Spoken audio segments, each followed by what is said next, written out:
প্রিয় দেশবাসী, আমি জানি আগামী জাতীয় নির্বাচন কখন হবে সে বিষয়ে সিদ্ধান্ত জানার জন্য রাজনৈতিক দল ও জনগণের মধ্যে বিপুল আগ্রহ রয়েছে।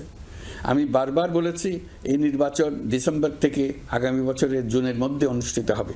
এই সময়ের মধ্যে দেশের নির্বাচন উপযোগী পরিবেশ সৃষ্টির জন্য যা যা করা দরকার সরকার তাই করছে।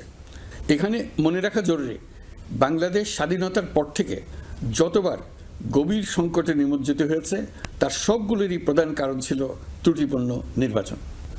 ত্রুটিপূর্ণ নির্বাচন প্রক্রিয়ায় বারবার ক্ষমতা কক্ষিগত করার মধ্য দিয়ে একটি রাজনৈতিক দল বর্বর ফ্যাসিস্টে পরিণত হয়েছিল।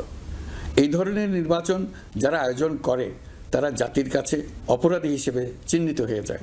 এমন নির্বাচনের মধ্য দিয়ে যে দল ক্ষমতায় আসে তারাও জনগণের কাছে ঘৃণিত হয়ে থাকে। এই সরকারের একটি বড় দায়িত্ব হলো একটি পরিচ্ছন্ন, উৎসবমুখর, শান্তিপূর্ণ, বিপুলভাবে অংশগ্রহণের পরিবেশে একটি নির্বাচন অনুষ্ঠান করা। আমি আজ দেশবাসীর কাছে ঘোষণা করছি যে আগামী জাতীয় নির্বাচন 2026 সালের এপ্রিলের প্রথমার্ধের যে কোনো একটি দিনে অনুষ্ঠিত হবে। এই ঘোষণার ভিত্তিতে নির্বাচন কমিশন উপযুক্ত সময়ে আপনাদের কাছে নির্বাচনের বিস্তারিত রোডম্যাপ প্রদান করবে।